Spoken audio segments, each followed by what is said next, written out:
تابعوا المصري اف ام على فيسبوك facebook.com/المصري اف ام، تويتر twitter.com/المصري اف ام، انستجرام instagram.com/المصري اف ام.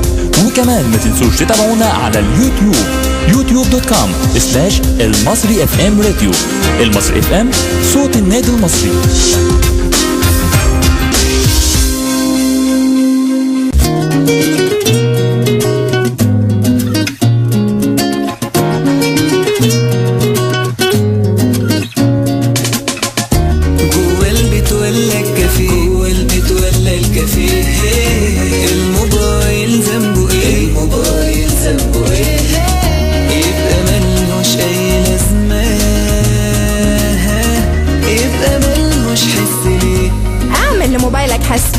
واسمع المصري اف ام. جوه البيت ولا الكافيه، اعمل لموبايلك حس.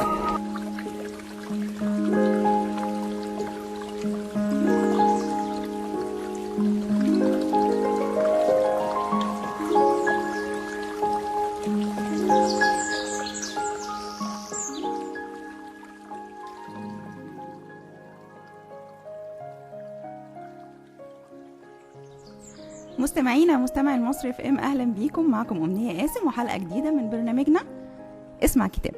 برنامجنا اسمع كتاب في كل مره بيكون معانا كتاب بنتكلم فيه وبنتواصل مع بعض عن طريق الفان بيج بتاعتنا او عن طريق ارقام التليفونات. قبل ما نعرف الكتاب اللي معانا ايه النهارده، زي ما تعودنا معانا الفقره الثابته بتاعتنا البيست سيلر للكتب اللي موجوده في الاسواق الفتره دي. معانا مثلا في الروايات المستبصر لعلي عبد الله علي، ومعانا في الكتب العلمية موسوعة الفيزياء المبسطة، ودي لمجموعة علماء. في الكتب الدينية قصص الأنبياء للشيخ محمود المصري، وفي الشعر روبابيكيا لوليد ديدة. في التنمية البشرية كيف تكون إنسان لشريف عرفة. سياسية ماذا حدث للمصريين لجلال أمين. في الكتب الإنجليزية معانا Eat Pray Love لإليزابيث جيلبرت. دي الكتب اللي موجودة ودي اللي بنعرفها دايما من مكتبة كتابيكو. وتعالوا نطلع فاصل قبل ما نعرف ونتكلم عن الكتاب بتاعنا. ما تنسوش طبعا التواصل بتاعنا عن طريق الفان بيج بتاعتنا المصري اف ام على الفيسبوك، او عن طريق الاتصالات التليفونية على الارقام 012 25 35 15 12 او 010 12 14 15 40.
ورجعنا لكم تاني ومكملين حلقتنا. وفي بداية الحلقة أحب أقول لكل مستمعينا كل سنة وانتم طيبين بمناسبة عيد الأضحى وبمناسبة احتفالات 6 أكتوبر وانتصارات 73.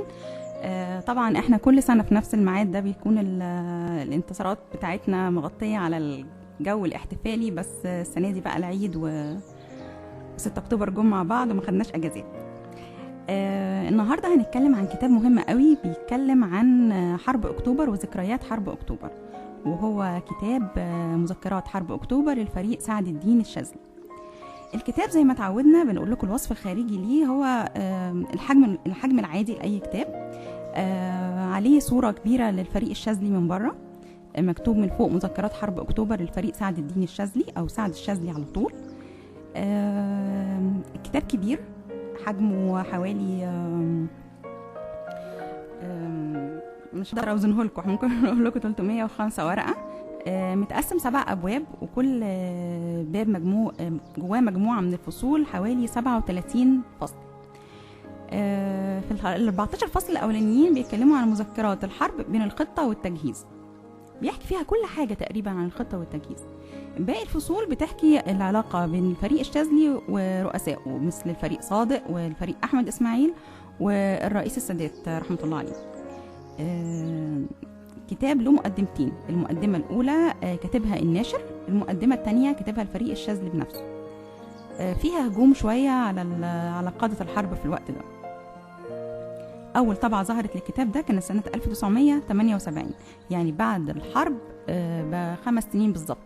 وده لو دل على حاجه بيدل على قد ايه كانت المذكرات دي مهمه، وقد ايه الفريق الشاذلي كان حابب ان هو يطلع كل ما يملك من معلومات. وده هنعرف ليه كان مصر يطلع المعلومات دي بسرعه، لان هو كان قلقان من حاجه بعد كده هنعرفها في اخر الكتاب ان شاء الله. معانا سؤال في حلقتنا. سؤال الحلقه النهارده بيقول: ما هو المنصب الذي شغله الفريق الشاذلي بعد اقالته من القوات المسلحه؟ ما هو المنصب الذي شغله الفريق الشاذلي بعد اقالته من القوات المسلحه؟ طبعا الاجابات بتاعتنا ممكن تتصلوا بينا على ارقام التليفونات او تتابعونا على الفان بيج بتاعتنا. الكتاب بيحكي في الفتره من مايو 1971 لحد الفتره ديسمبر 73، ودي بالظبط المرحله اللي كان فيها الفريق الشاذلي اركان حرب القوات المسلحه. هيحكي في اول الباب معانا الخطه الهجوميه. الخطه الهجوميه دي فيها اكتر من فصل. الفصول دي كلها بتتكلم عن المشاريع الاستراتيجيه وعن امكانياتنا في الهجوم. كان الاول في القوات المسلحه علشان يجهز الجندي او المقاتل للحرب، فكان بيعمل مشاريع. عملوا 3 مشاريع بالظبط. المشروع الاول والثاني دي كانت مجرد مشاريع بالفعل تدريبيه. المشروع الثالث كان هو بالفعل حرب اكتوبر. يعني المشروعين الاولانيين اللي هم تموا بالفعل كانوا عباره عن خطط مصغره او حروب مصغره من حرب اكتوبر بيتدرب عليها الجندي والمقاتل وكل الفرق. 73 كانت هي الحرب الفعليه، وطبعا هم كانوا مدربين عليها لانها مشروع عادي جدا. ودي كانت من ضمن خطط التمويه اللي كانت حاصله في الوقت ده، لان مش كل الناس كانت في القوات المسلحه عارفه ان ميعاد الحرب كان سر لحد قبلها بليله تقريبا.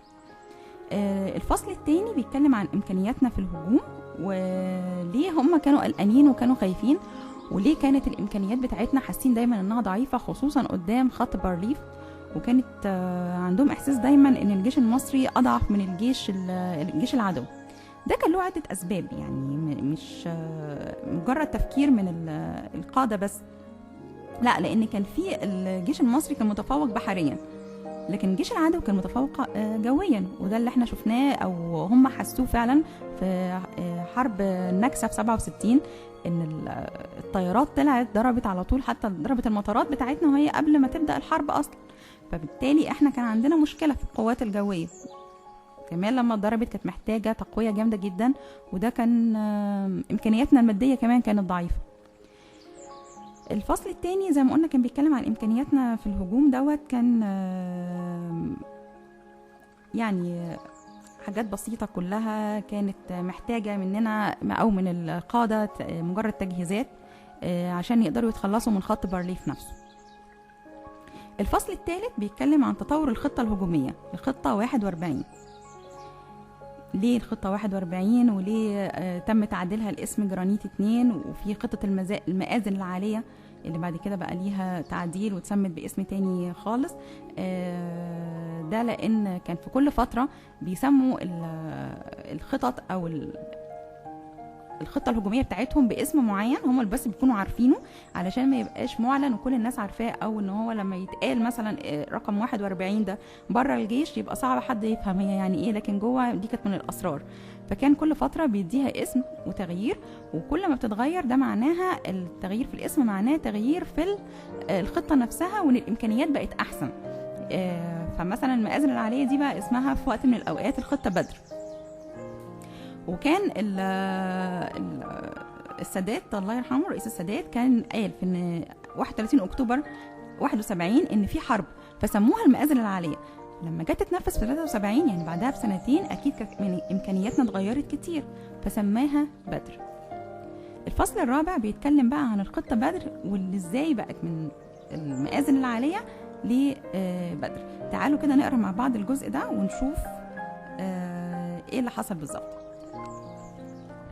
الخطه بدر كانت الخطوط العريضة لخطتنا الهجومية بعد أن أخذت صورتها النهائية وبعد أن تغير اسمها من المآذن العالية إلى بدر تتلخص فيما يلي: تقوم 5 فرق مشاة بعد تدعيم كل منها بلواء مدرع وعدد إضافي من الصواريخ المضادة للدبابات، والتي تسحب من التشكيلات الأخرى غير المشتركة في عملية العبور باقتحام قناة السويس من 5 نقاط. بعد كده الرقم 2: تقوم هذه الفرق بتدمير خط بارليف، ثم تقوم بصد الهجوم المضاد المتوقع من العدو. 3: من بين الساعة 18 للساعة 24 تكون كل فرقة مشاة قد عمقت ووسعت رأس الكوبري الخاص بها لتصبح قاعدته حوالي 16 كيلومتر، عمقه حوالي 8 كيلومتر. بحلول الساعة 48 تكون فرقة المشاة داخل كل جيش ميداني قد صدت الثغرات الموجودة بينها واندمجت مع بعضها في رأس كوبري واحد لكل جيش. وبحلول الساعة 72 يكون كل من الجيشين الثاني والثالث قد وسع رأس الكوبري الخاص به بحيث يندمج الاثنين في رأس كوبري واحد يمتد شرق القناة على مسافة تتراوح ما بين 10 ل 15 كيلومتر. بعد الوصول لهذا الخط تقوم الوحدات بالحفر واتخاذ أوضاع الدفاع. يتم استخدام وحدات الإبرار الجوي والبحري على نطاق واسع لعرقلة تقدم احتياطات العدو من عمق وشل مراكز قيادته. تعالوا نتكلم بس هنا في حاجة، نشرح حاجة صغيرة عشان مستمعينا يبقوا عارفين يعني ايه الساعة 18 ويعني ايه الساعة 24.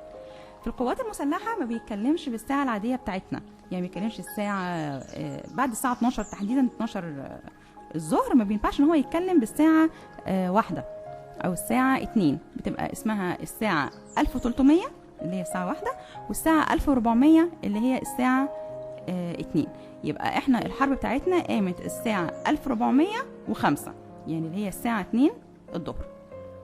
فبالتالي هو هنا لما بيقول الساعة 18 يعني يقصد بيها الساعة 18 والساعة 24 و72 اللي هي مجموع عدد الساعات اللي هتقوم فيه الحرب. يعني الحرب بتخلص عنده في خطته في 3 أيام اللي هي 72 ساعة.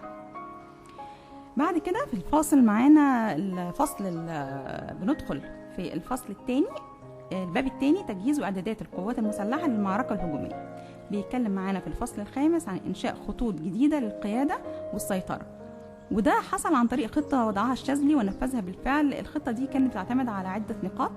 ان هو في الفترة دي كان حاصل حاجة بعد حرب 67 والنكسة. الجنود كان عندهم، الجنود والضباط كان عندهم احباط بشع، ما كانوش بيقدروا يخرجوا في الشارع باللبس الميري او اللبس اللي هو لبس القوات المسلحة. كانت الناس في الشارع بتتريق عليهم وبتهاجمهم جامد جدا.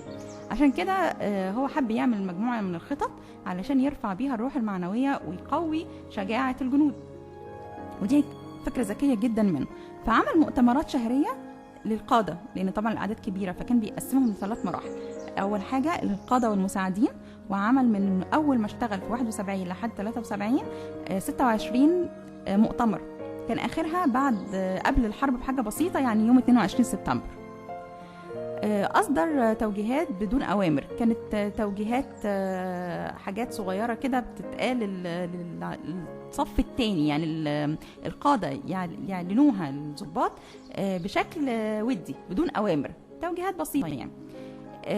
لكن الجنود بقى كان عددهم كبير جدا فكان صعب التواصل معاهم قوي، فعمل لهم حاجة أذكى من كل حاجة بقى، ان هو عمل لهم كتيبات كل فترة ياخدوا منها الكتيب ده يقعدوا يفهموا ويتكلموا، لو في اي حاجة بيرجعوا للضباط بتوعهم يسألوهم فيها او يقدموا شكواهم ليها. عمل 8 توجيهات منها 6 قبل الحرب، فسنتين في 6 يعني كان معقول قوي جدا ان هو يتواصل مع الجنود بتوعه في الوقت ده. الفصل السادس بقى بيتكلم على تشكيل وحدات جديدة. الجيش كان عدد وحداته معروفة وكانت قليلة، وده كان علشان الضباط المثقفين او المتعلمين او الجاهزين حربيا كان عددهم قليل، لان الكلية ما بتخرجش العدد ده كل سنة، العدد اللي يكفي الحرب دي.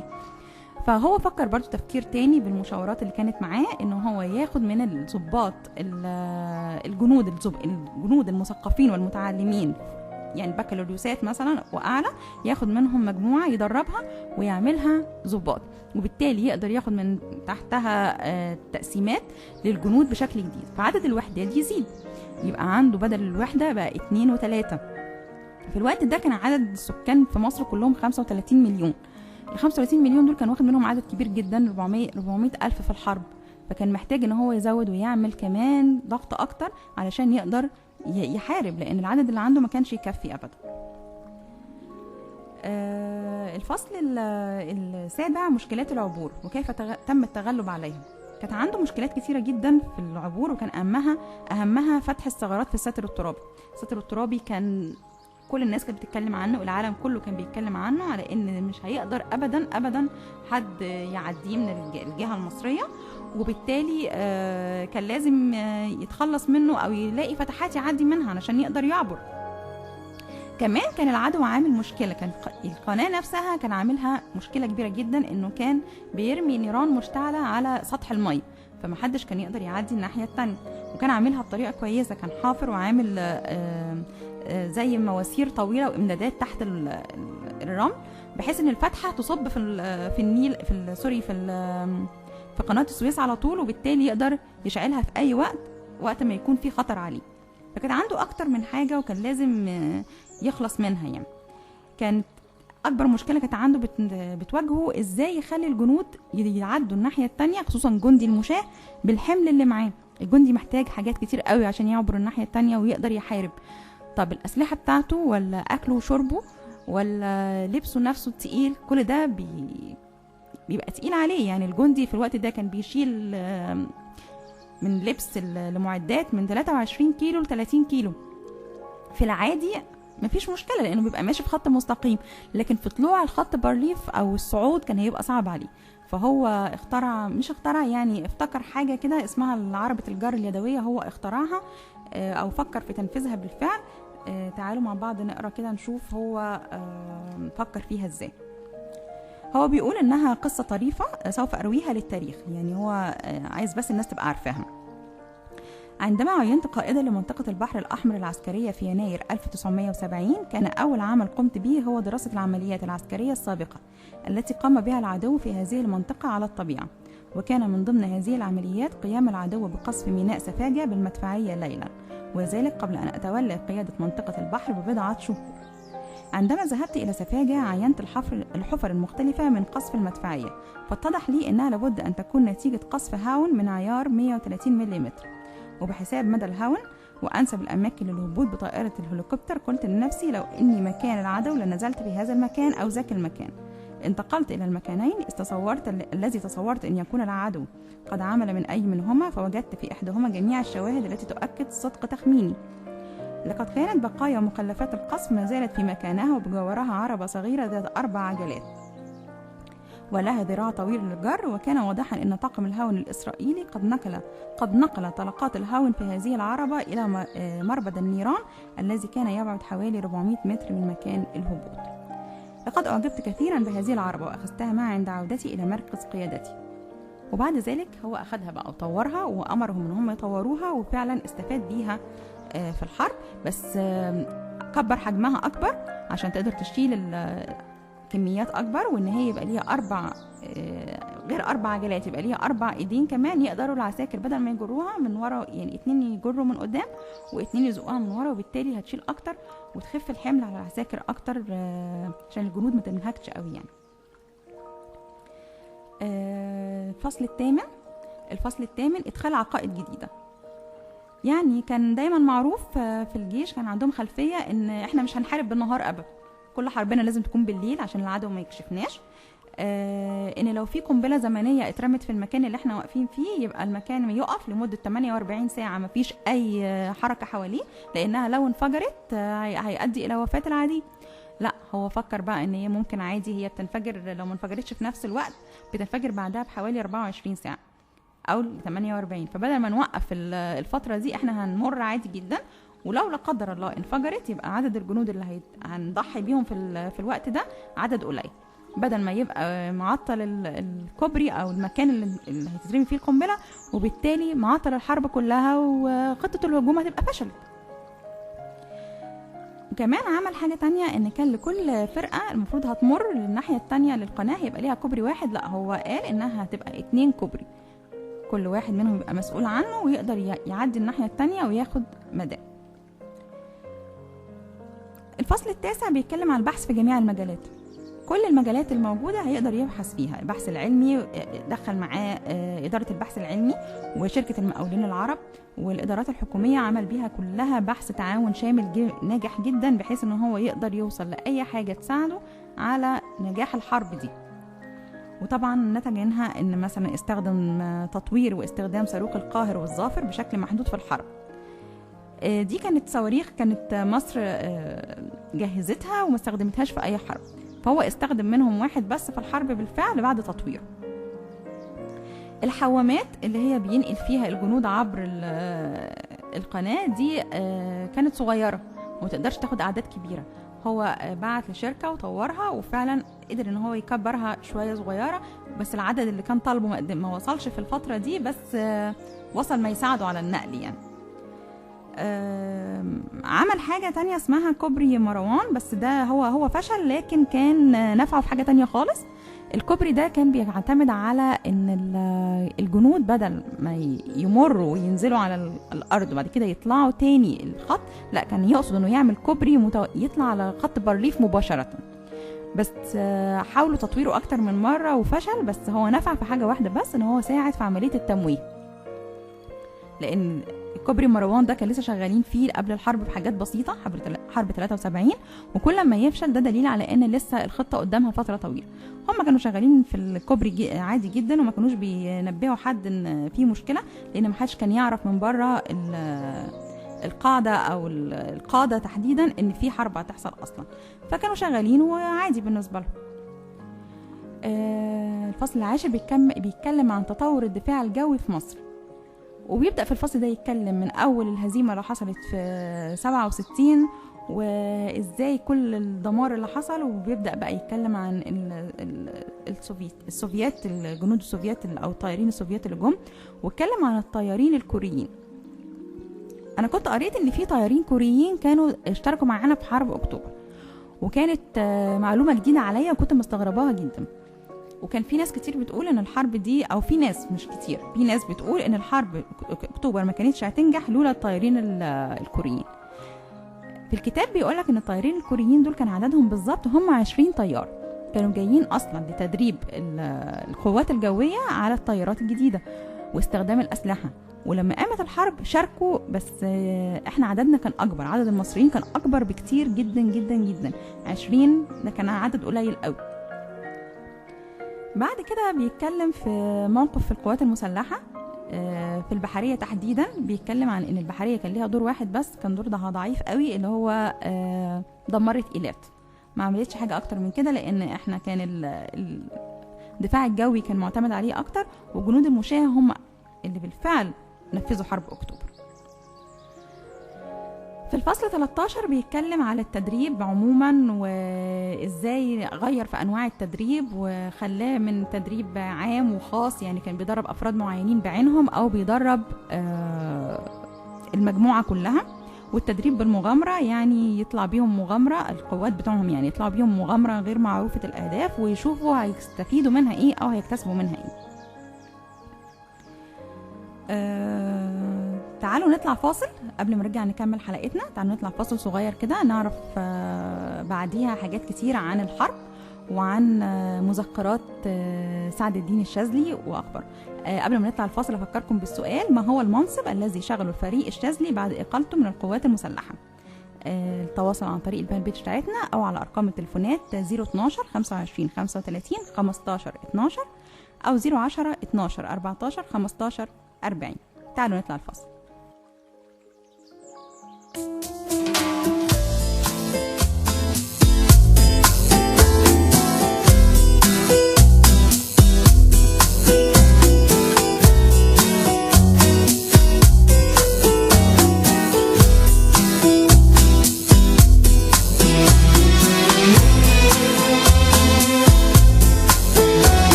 ورجعنا لكم تاني ومكملين اسمع كتاب. والنهارده معانا مذكرات حرب اكتوبر للفريق سعد الدين الشاذلي.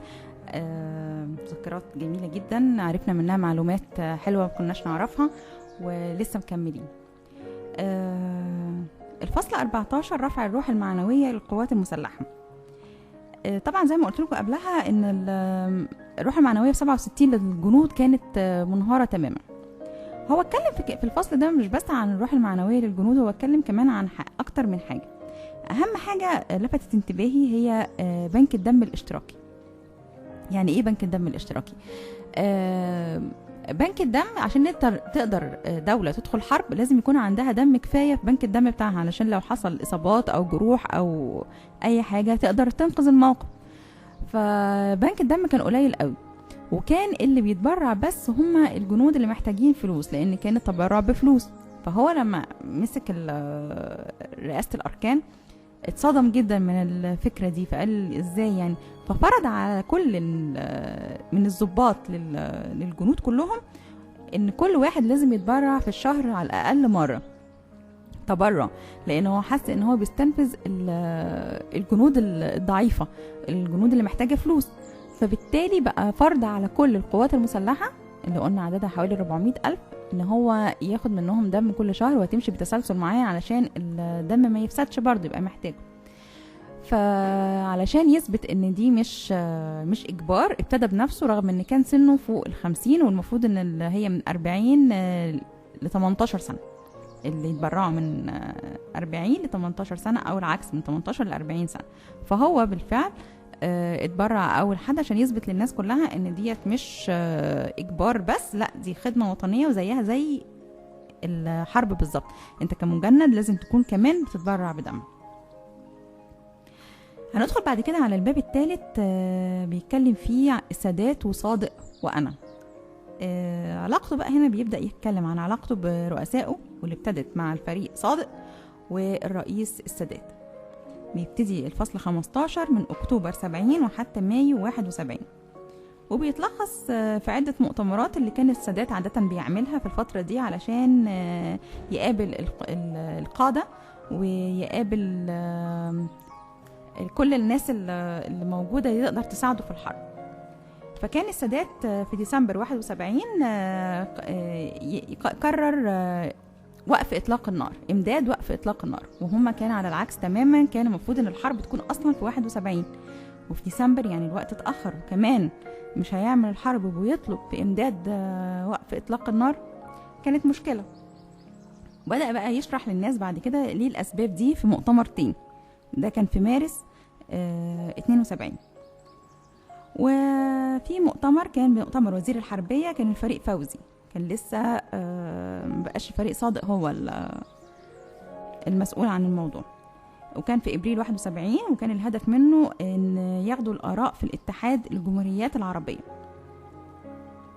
اتحاد الجمهوريات العربيه يعني ايه اتحاد الجمهوريات العربيه؟ هو كان بكل بساطه ان عايزين مجموعه جمهوريات العربيه زي سوريا والاردن وفلسطين في هذا النطاق جميعا تدخل في الحرب، علشان دي حرب قومية، مش لمصر بس، مش مصر بس اللي هتستفاد منها، لا كمان كل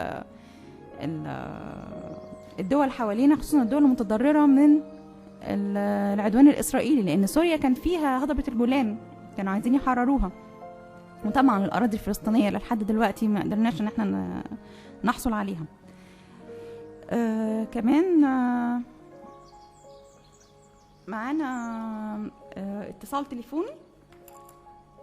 اوكي، ناخد معانا اتصال تليفوني. الو. الو. ايوه اتفضلي. ايوه، برنامج اسمع كتاب. ايوه يا فندم اتفضلي. الو، ازيك يا امنيه؟ اهلا بيكي، اتفضلي. انا بس كتب اجاوب على السؤال اللي انت كنت قايلاه. بالنسبه للسؤال بتاعنا المنصب بتاع الفريق الشاذلي بعد اقالته من الحرب. ايوه اتفضلي. انا اعرف انه كان سفير في انجلترا والبرتغال، وبعد كده بقى محلل عسكري في التلفزيون وكده، بيجي في البرامج بيعمل تحليلات عسكريه. هو بالفعل كان اتعين في سفيرنا في لندن فعلا. دي كان اول منصب، سفير البرتغال كان المنصب اللي بعده. احنا ما تعرفناش باسمك. انا سارة. سارة انتي متابعة البرنامج بتاعنا؟ طبعا. تمام يا سارة. طيب تابعينا بقى كل مرة كده علشان نعرف. انتي اول واحدة تتصل بينا، وان شاء الله مش اخر مرة تتصلي بينا يا سارة. ان شاء الله باذن الله. ميرسي ليكي قوي. ميرسي جدا. مع السلامة. مع السلامة. نرجع نكمل حلقتنا ونكمل المؤتمرات اللي كانت بتحصل في القوات المسلحة في الوقت دوت. كان في كمان مؤتمر 11 مايو. كان الرئيس السادات بيهاجم فيه كل خصومه السياسيين، لأن هو كان في بعض السياسة. طبعا مش كل السادات ما كانش قائد حرب بحت، يعني هو كان رئيس جمهورية، فكان عنده خصومات سياسية كتيرة جدا داخل مصر وخارج مصر. فالرئيس السادات في المؤتمر ده هاجم كل الخصوم وأعلنها صراحة إن هو في عنده خصوم كتير جدا، وشال ناس كتير في القوات المسلحة وخارج القوات المسلحة، وتم تعيين الفريق الشاذلي بعدها أركان حرب القوات المسلحة. وحصل انقلاب 15 مايو 71 اللي شال فيه مجموعة كبيرة جدا منهم الفريق فوزي وزير الحربية في الوقت ده. بعد كده ندخل على الفصل 16، وكان من 71 مارس من يونيو 71 لحتى مارس 72. بيتكلم فيه عن أسباب الانقلاب وعن أسباب زيارة الرئيس للاتحاد السوفيتي. بيتكلم فيه عن حاجات كثيرة جدا كلها مرتبطة بالتجهيزات اللي كانت قبل الحرب، بس التجهيزات الشخصية والنفسية، يعني ملهاش علاقة بالإمدادات وكل ده. الفصل 17 قصة الخلاف بيني وبين صادق وزير الحربية. هنا بقى بتبدأ الخلافات مع الفريق الشاذلي، إن دايما عنده مشكلة مع رؤسائه، لأنه له وجهة نظر حربية وهم ليهم وجهة نظر حربية وسياسية. يعني ما ينفعش قرار الحرب يتاخد بدون القرار السياسي فقط أو القرار الحربي بس، لازم الاثنين مع بعض، لازم يبقى فيه تنسيق ما بينهم. هو دايما كان عنده يعني نقدر نقول خلاف دايما مستمر. في القوات المسلحة اتقسمت ل3 أجزاء. اللي قسم التقسيمة دي من زمان كان عبد الحكيم عامر، الوزير السابق عبد الحكيم عامر، كان في فترة جمال عبد الناصر. بدأت بعد كده لأن القوات المسلحة أركانها كتير جدا، فالفريق عبد الحكيم عامر عمل الحكاية دي تحديد عشان يقدر يسيطر على القوات المسلحة، خصوصا بعد ثورة 52. فقسمها ل3 إدارات: إدارة المخابرات الحربية، وإدارة شؤون الضباط، وهيئة الشؤون المالية. وكانت الفكرة إن هو إزاي رئيس أركان حرب القوات المسلحة ما يقدرش يتواصل مع ال3 إدارات دول ويبقى عنده خلفية عن كل حاجة فيهم إزاي. فكانت معاه مشكلة، وفعلا تعظمت المشكلة جدا لذروتها بعد 6 شهور بس من العام. يعني بعد 6 شهور بدأت الخلافات دي تبان، وبيحددها في أكتر من نقطة. يعني كان في خلاف أثناء اجتماع مجلس الدفاع المشترك، وفي خلاف حول توزيع الدبابات T-62، وكان في موضوع اللواء عبد الرؤوف، وكان في 30 إبريل 72 قمة الخلاف بقى، لأن اللواء عبد الرؤوف دي كانت قصته غريبة جدا.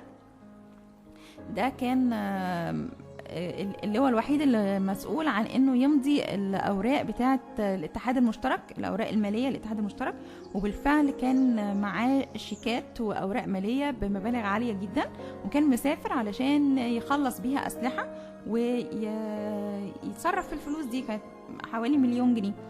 فلما عرف الفريق صادق بالموضوع ده، طلب ان اللواء عبد الرؤوف يرجع، بس ما بلغش بيه الفريق الشاذلي ولا بلغ بيه اي حد. هو رجعه من المطار، وكانت بصوره مهينه، وكانت حاجه مش لطيفه في حق القوات المسلحه ولا في حق اللواء عبد الرؤوف نفسه.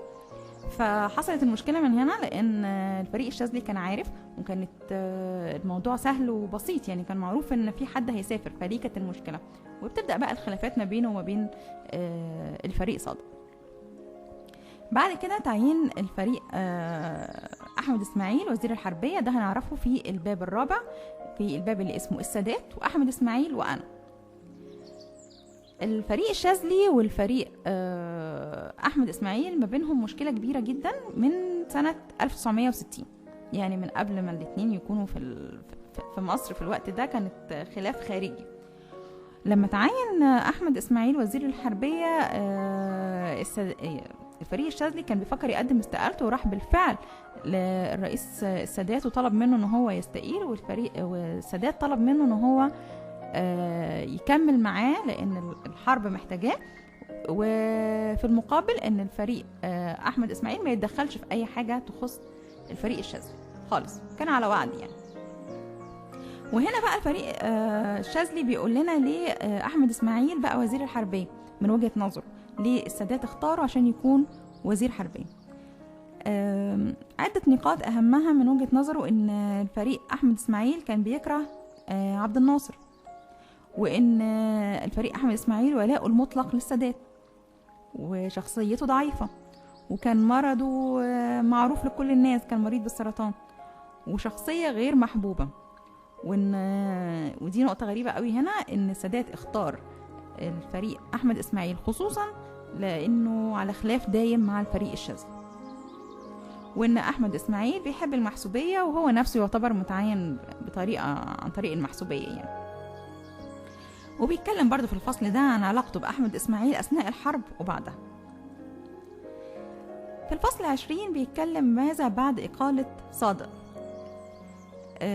في بعض الإنجازات حصلت، زي مثلا هم أنشأوا 30 مصطبة جديدة. المصطبة دي اللي هي حاجة خاصة بالدفاع الجوي، يعني كانت متعطلة، وبعد ما مشي حصلت بالفعل 30 واحدة تم إنشائها.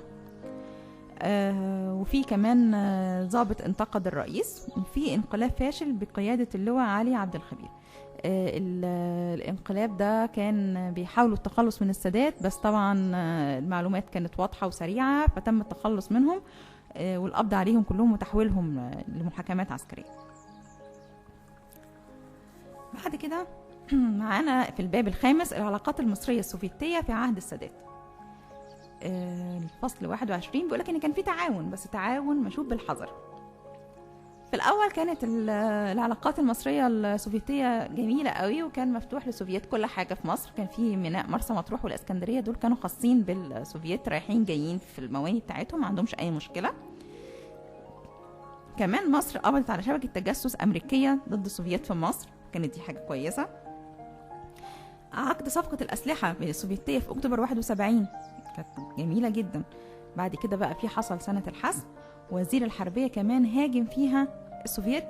ومعنى ان وزير الحربيه يهاجم السوفييت في مؤتمر او يعلنها، ده معناه ان قرب انتهاء العلاقات.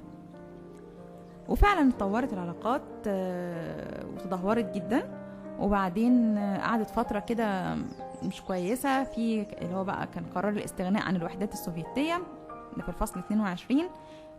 السادات بيسافر موسكو، وبعد كده بتيجي صفقة الأسلحة مايو 72، ومصر بتعلن ملكيتها للطيارة ميج 25. تتدهور العلاقات نهائي، وقرار الاستغناء عن الوحدات السوفيتية بينهي السادات الموضوع كله. ترجع تتحسن تاني، بس بشرط ان هي يكون في إخفاء، كانوش حد يعرف منهم من السوفيت خالص خالص عن الحرب. الفصل 24 بيشرح لنا فيه تقويم المساعدات العسكرية السوفيتية كانت عاملة ازاي، اهم حاجة كانت ايه، اقل حاجة كانت المفروض توصل لنا منهم ايه، واكتر حاجة وصلت كانت ايه. يعني بيحكي فيه عن الاسلحة والمفروض كنا نملك ايه في الوقت ده منهم تحديدا. الباب السادس بيتكلم عن المساعدات العسكرية من الدول العربية.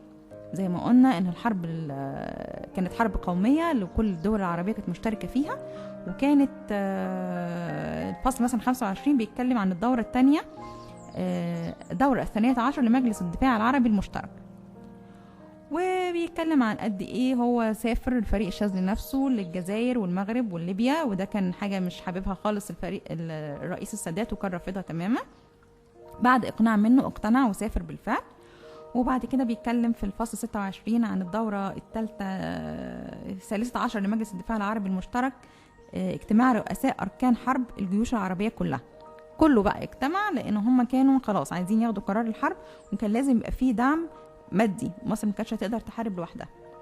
كان الدعم العراقي، يعني صدام حسين كانت فيه علاقات مش كويسة مع السادات، بس جه مصر والفريق الشاذلي راح العراق، وحصل ذوبان للسلوك بين بغداد والقاهرة، وحصل علاقات كويسة جدا حصل على أساسها دعم. الدعم العسكري بقى من الدول العربية الأخرى زي الدعم الليبي والدعم السوداني والدعم الجزائري والدعم المغربي والسلاح العربي ضد السلاح العربي. دي هنا بيتكلم فيها على كانت مشكلة حصلت في الوقت ده بين اليمن الشمالية واليمن الجنوبية، ويا ترى مين هيقف مع مين من الدول العربية. وكانت مشكلة جامدة جدا لأن سلاح عربي ضد سلاح عربي، يعني الدم العربي بيقتل في بعض. الفصل 29 بيتكلم لنا عن تقويم الدعم العسكري العربي. الجبهة المصرية كان عددها قد ايه وساهمت بايه، والجبهة السورية ساهمت بايه، والأردنية بايه، والدعم المالي العربي من الدول العربية الأخرى زي السعودية وباقي الدول. تعالوا نطلع فاصل ونرجع نكمل حلقتنا، بس أحب أفكركم بالسؤال بتاعنا: ما هو المنصب الذي شغله الفريق الشاذلي بعد إقالته من القوات المسلحة؟ إجابة السؤال عن طريق الفان بيج أو عن طريق الأرقام التليفونية. تعالوا نطلع الفاصل.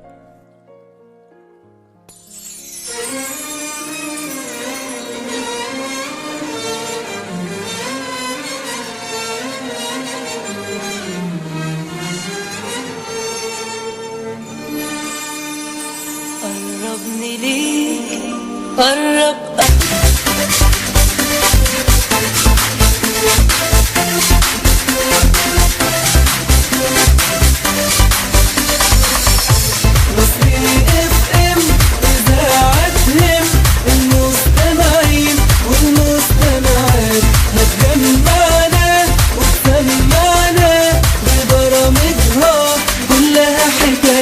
بس برامج رياضية، دي كمان فنية وثقافية، إذاعتنا جديدة وعصرية، ما يصوت كل البورسعيدية. مصري اف ام هتكون في الدور، واللي يسمع أكيد هيقول هي أحلى الإذاعات. مصري اف ام وياك على طول، صوت النادي المصري، ومعاه أكيد هنعيش أحلى الأوقات. مصري اف ام إذاعة.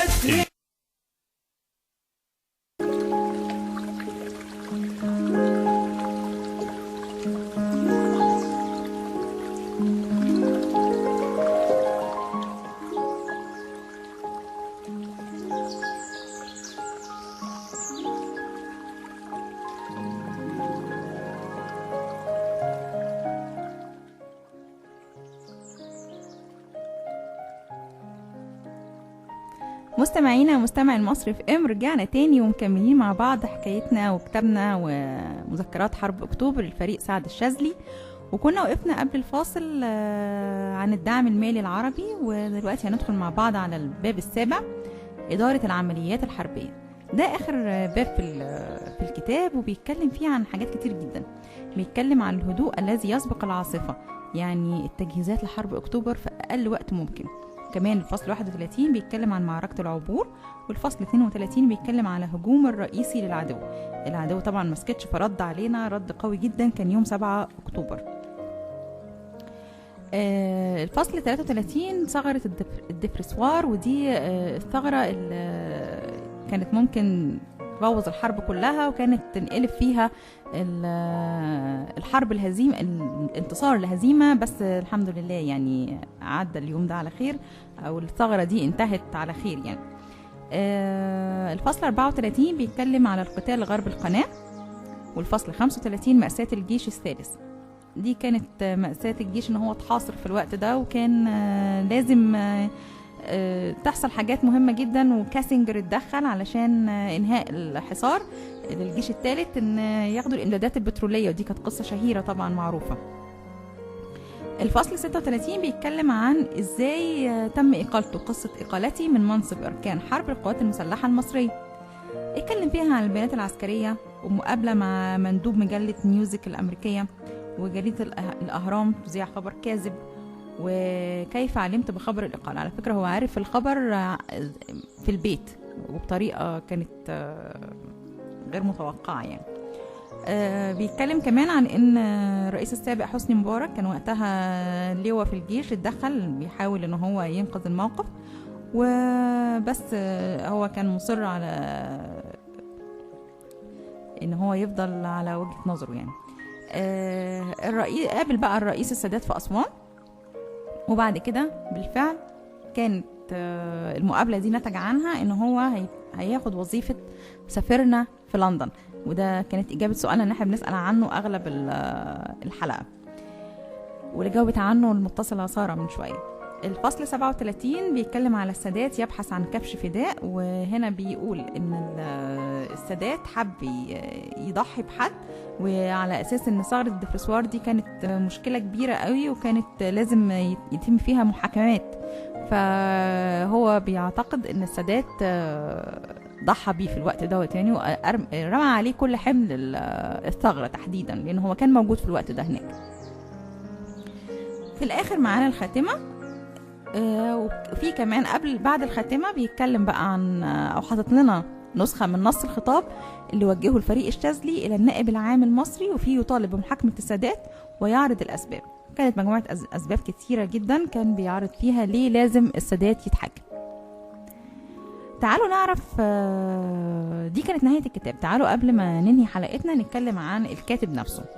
قالوا عليه اتوصف بأعداء وصفوه بأنه ديان مصر. طبعا ده إشارة لموشى ديان وزير الدفاع الإسرائيلي في وقت الحرب، يعني إذا كان هم عندهم هناك موشى ديان فإحنا كان عندنا سعد الشاذلي، الاثنين بنفس الفكر، بل بالعكس كمان ده الشاذلي كان أكتر، لأن موشى ديان كانت تدريباته كلها في أمريكا، لكن سعد الشاذلي اتدرب في أمريكا وروسيا، يعني اتدرب على طريقتين مختلفتين في الحرب وفي القتال عموما.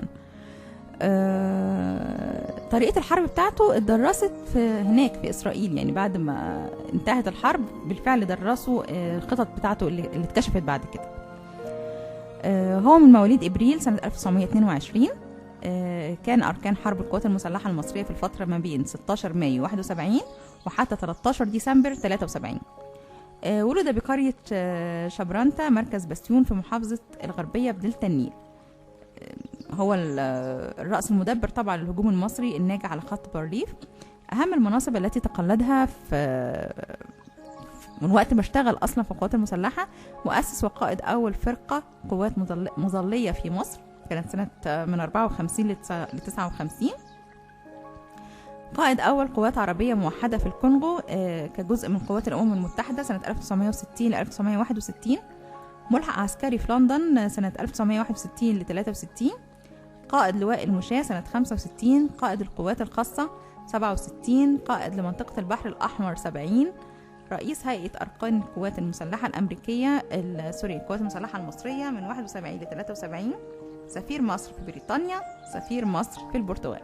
يبقى إجابة سؤالنا لحلقتنا النهاردة كان المنصب اللي تولاه الفريق الشاذلي بعد إقالته من القوات المسلحة هو سفير مصر في لندن. أعزائي المستمعين، بشكركم جدا لاستماعكم لحلقتنا النهاردة، وأتمنى أن تكون الحلقة استفدتوا منها، أكون أفدتكم بكتاب الفريق سعد الشاذلي. وكل سنة ومصر كلها طيبة، وكل سنة ومصر كلها بخير في انتصارات حرب أكتوبر، نفضل فاكرينها دايما ونفضل فخورين بيها. كانت معكم أمنية قاسم إعداد وتقديم، ومعانا هندسة إذاعية محمد عاشور. بشكره جدا على الحلقة الجميلة دي. قابلكم إن شاء الله الأسبوع الجاي الساعة 8.